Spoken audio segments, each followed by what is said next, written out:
राष्ट्र संघ की जनरल असेंबली में इस्लामोफोबिया के खिलाफ प्रस्ताव पास करने पर वोटिंग हुई। ये प्रस्ताव चीन के सहयोग से पाकिस्तान लेकर आया था और भारत वोटिंग में शामिल नहीं हुआ।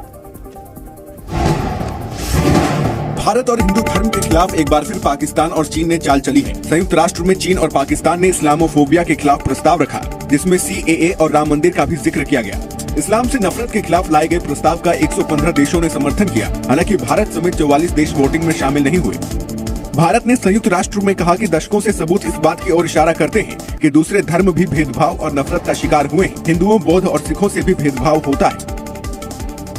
अस्सलामुअलैकुम दोस्तों, पाकिस्तान की एक सबसे बड़ी कामयाबी एक बार फिर हो गई है। पहले 15 मार्च को आपको भी याद है कि इस्लामी फोबिया का दिन रखा गया था। इमरान खान की जानब से करारदाद मंजूर हुई थी और अब जाकर पाकिस्तान ने एक और बड़ा तीर मारा है। और दोस्तों, ये काम किया है चाइना की मदद से। पाकिस्तान ने इस बार जो इस्लामी फोबिया पर बिल लाया है, अक़वाम मुत्तहिदा में 115 वोट से पास हो गया है, जबकि 44 वोट न्यूट्रल रहे हैं और खिलाफ में कोई वोट नहीं पड़ा। दोस्तों, इस बार बिल में काफी बातें अलग थी। इस बार भारत का जिक्र था, भारत के CAA कानून का जिक्र था, जिसमें ये कहा गया था कि पाकिस्तान, अफगानिस्तान और बांग्लादेश से हिंदुओं को लाया जाएगा, जबकि भारत में मौजूद मुसलमानों को निकाला जाएगा। और दोस्तों, ये पाकिस्तान ने उस करारदाद में शामिल किया। पाकिस्तान ने कश्मीर का जिक्र इस करारदाद में शामिल किया कि कश्मीर में मुसलमानों पर जो जुल्म और ज्यादती हो रही है और उनकी आवाज को दबाया जा रहा है, बिल्कुल सामने दिखाया जा रहा है कि कश्मीर बड़ा खुश है, लेकिन दोस्तों कश्मीर में खून की नदी बहाई जा रही है। और दोस्तों, पाकिस्तान ने ये कहा कि मुसलमानों की सबसे बड़ी और यादगार मस्जिद बाबरी मस्जिद की जगह एक बुत खाना तामीर कर दिया गया है। इस बुत खाने का नाम राम मंदिर रखा गया है और ये मुसलमानों के खिलाफ काम किया जा रहा है भारत में। ये पाकिस्तान ने बिल रखा था। भारत ने इतनी हिम्मत नहीं की कि वो इसके खिलाफ वोट डालता, जबकि उसका जिक्र था। लेकिन दोस्तों, भारत ने यहाँ पर डरते डरते न्यूट्रली रहना गवारा किया। जबकि भारत चाहता तो वो इसके खिलाफ भी वोट डाल सकता था। खिलाफ एक भी वोट नहीं पड़ा। लेकिन दोस्तों, अगर खिलाफ वोट पड़ जाता तो आप देखिए कि भारत का हाल क्या हो जाता। पूरी इस्लामी दुनिया से इंडियंस को कुत्ते की तरह मार कर निकाल दिया जाता अगर भारत इसके खिलाफ चला जाता। लेकिन भारत ने यहाँ पर आकर न्यूट्रल रहना ही गवारा किया। जबकि इस बिल में देखा जाए तो भारत के ही खिलाफ सबसे बड़े बातें की गई है। इसमें यह भी कहा गया है कि फलस्तीन में मुसलमानों के खिलाफ जो जुल्म जबरियत इसराइली टेररिस्ट की जानब से किया जा रहा है, में भी इसका भी जिक्र है कि अक़वाम मुत्तहिदा इस पे काम करे। और दोस्तों, 115 वोट तो पड़ गए हैं और ये बिल मुकम्मल तौर पर चीन और पाकिस्तान दोनों की मदद से कामयाब हो गया है। ये बहुत ही बड़ी जीत है, जिसका अभी भारत से रोना धोना और इनका बिलबिलाना शुरू हो गया है। ये अब रोना धोना शुरू कर चुके हैं और ये अक़वाम मुत्तहिदा पर सवाल उठाना शुरू कर चुके हैं कि अक़वाम मुत्तहिदा बिल्कुल गैर मौसर हो चुका है, उसका कोई काम ही नहीं है, वो ऐसा है और वैसा है, वो जैसा भी है। आज उसने भारत पर एक बड़ी वार कर दी है और भारत में इस वार से अब यह हो गया है कि पूरी दुनिया को पता चल गया है कि मुसलमानों को हिंदुस्तान में दबाया जा रहा है, उनकी आवाज को, उनकी जुबानों को काटा जा रहा है। और ये पाकिस्तान की कामयाबी से दोस्तों मुमकिन हो गया है। इनका रोना धोना अभी भी जारी है, वो आपको सुनाता हूँ, मुलाजा करें। लेकिन दोस्तों, वीडियो को लाइक जरूर कीजिएगा ताकि आप जैसे बाकी दोस्तों के साथ भी पहुँच सके। कमेंट कीजिए और इस चैनल को भी सब्सक्राइब जरूर कीजिएगा।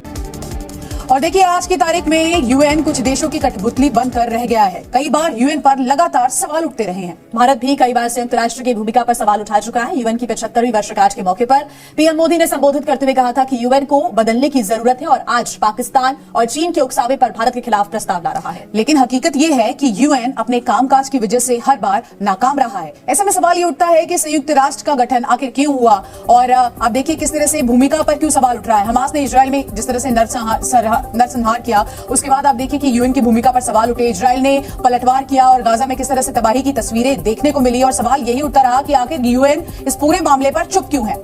UN की भूमिका पर सवाल उठे। इजराइल हमास युद्ध की हम बात कर रहे हैं। आपको बता दें कि इजरायली बमबारी से पैदा हुआ मानवीय संकट, उसके बाद भी UN की भूमिका पर सवाल खड़े हुए हैं। अब बात करते हैं रूस यूक्रेन युद्ध की भी। पिछले 2 साल से रशिया यूक्रेन पर लगातार हमले किए जा रहा है। रूस ने यूक्रेन के कई हिस्सों पर कब्जा भी कर लिया। रूस यूक्रेन में जमकर तबाही मचा रहा है, लेकिन UN हमले की निंदा के अलावा कुछ नहीं कर पा रहा है। और इसी के साथ साथ आपको बता दें कि अमेरिका और वियतनाम युद्ध में भी ऐसा ही देखने को मिला था। इस युद्ध में वियतनाम के करीब 20 लाख लोग मारे गए थे और इस जंग में 30 लाख से ज्यादा लोग घायल हुए थे। इस जंग में 55,000 से अधिक अमेरिकी सैनिक भी मारे गए थे और इतने बड़े नरसंहार को UN चुपचाप देखता रहा। तो UN की भूमिका पर बार बार सवाल उठते रहे और बार बार यही पूछा गया कि आखिर UN कर क्या रहा है। 22 सितंबर 1980 को इराक और ईरान के बीच जंग छिड़ गई और इराकी सेना ने पश्चिमी ईरान की सीमा पर घुसपैठ कर उसको नाकाम कर दिया।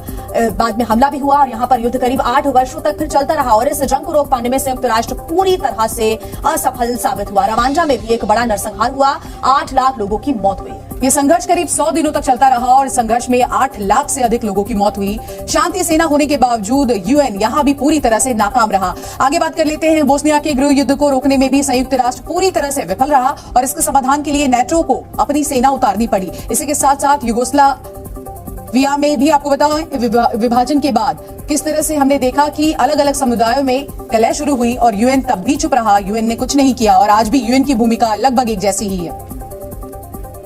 और आइए आगे बढ़ते हुए आपको बता देते हैं कि पीएम मोदी